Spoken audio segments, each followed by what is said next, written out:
Hello, dear friends. How are you all? Welcome to your very own Speak Good English channel. I hope you all are doing great. And let's start today's session. Are you excited? I am too excited to start today's session. So let's start it. In today's session, we are going to see different and new ways to say nice to meet you.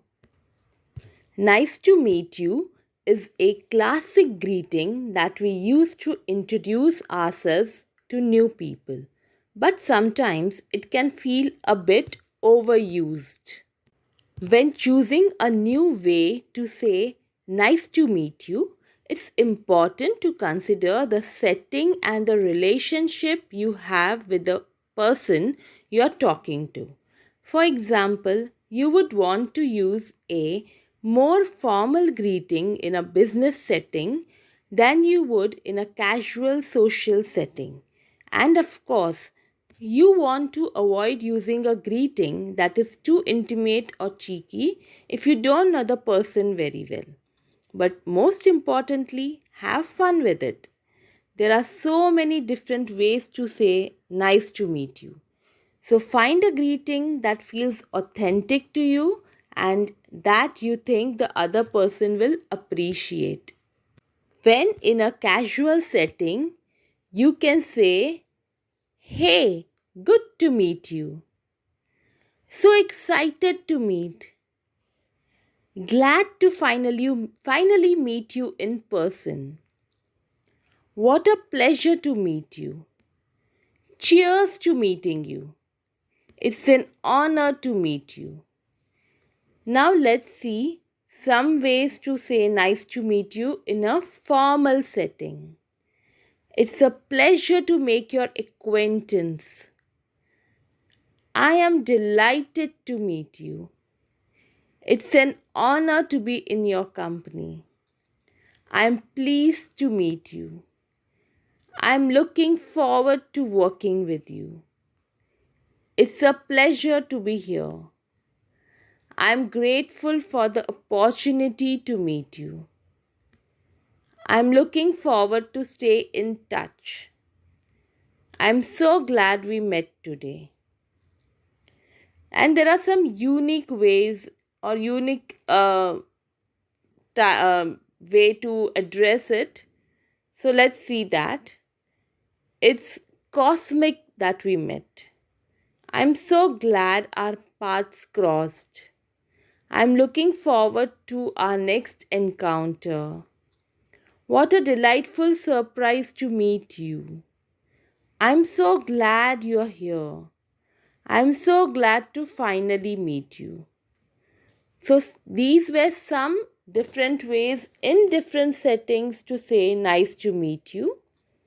When choosing a new way to say nice to meet you, it's important to consider the setting and relationship as I earlier mentioned. But most importantly, have fun with it. So, as you can see, there are many different ways to say nice to meet you. So, next time you meet someone new, don't be afraid to get creative. Hope this tutorial helps you get more creative and more enhanced in your spoken English. Dear friends, if you feel this channel is helping you even a bit and helping you getting better, please subscribe it, like it and share it. So now let's move to our next session for today.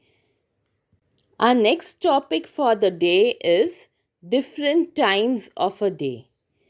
So let's learn the different ways to describe the different times of a day and use it as what works best for you.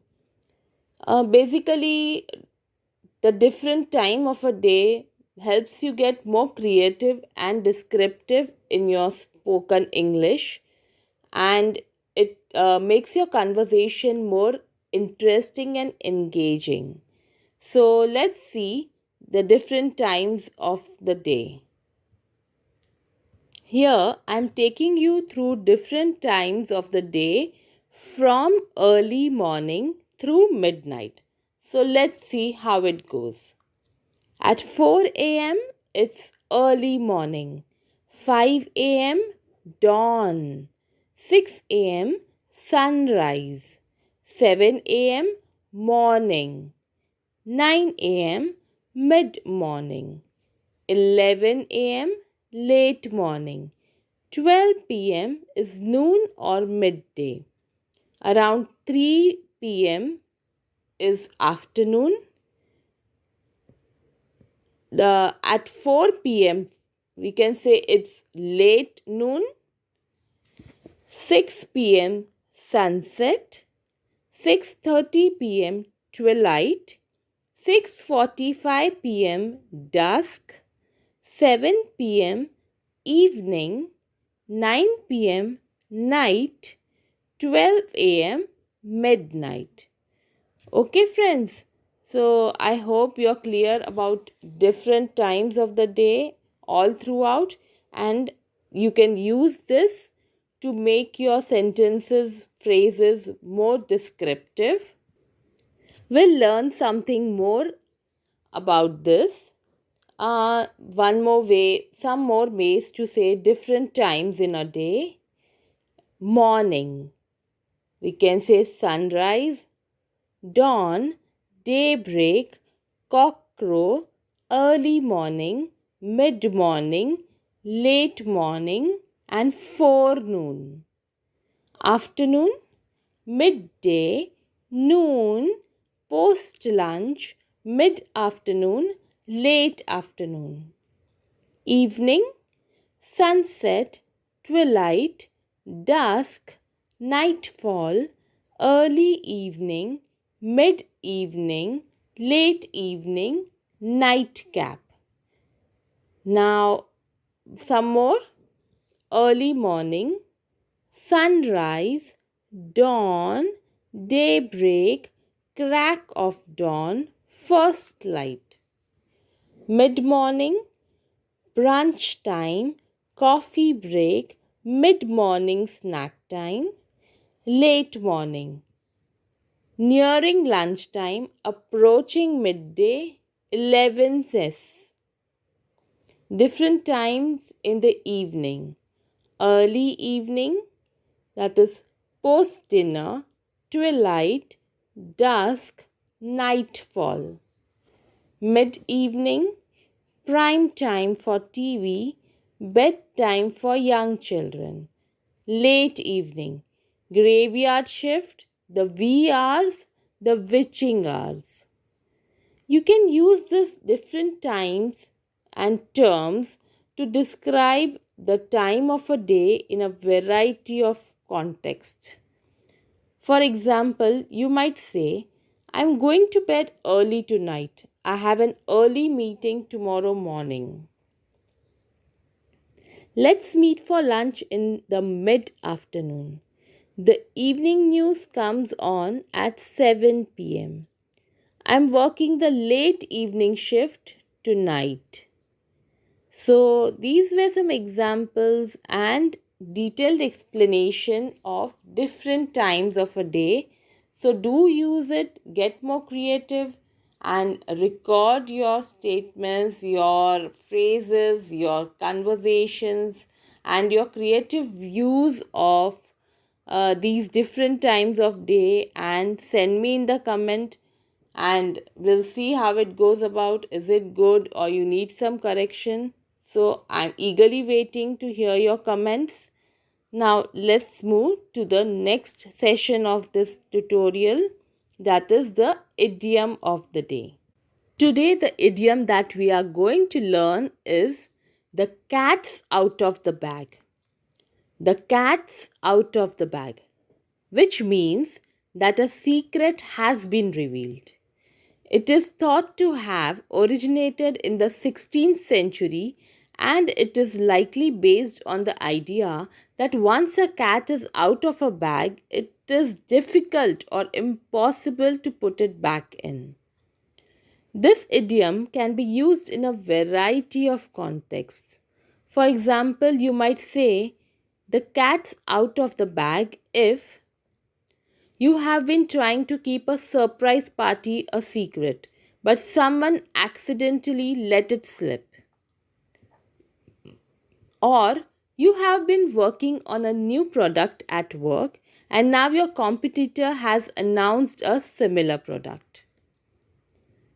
Here are a few examples of how to use the idiom, the cat's out of the bag, in a sentence. I was trying to keep my promotion a secret, but the cat's out of the bag now. The police thinks the suspect knows that the cat's out of the bag and that's why he's on the run. It is important to know that the idiom, the cat's out of the bag, can have a positive or negative connotation depending on the context in which it is used. For example, if you're excited to share a piece of good news, you might say, the cat's out of the bag, in a positive tone. However, if you are upset that a secret has been revealed, you might say, the cat's out of the bag, in a negative tone. Overall, the idiom, the cat's out of the bag, is a versatile and expressive way to say that a secret has been revealed. So, I hope you use this idiom in your daily conversations, in your positive or negative setting of conversations, and make your spoken English sound much more enhanced. So it's a wrap for now. I hope all these tutorials today have helped you get better in your spoken English. That is what I'm thriving to and thus making these tutorials. So please like and subscribe to this channel. Share this video to keep us motivating the same way. And until next time, take care. Have a great time. Stay healthy, stay safe, stay happy, and always speak good English.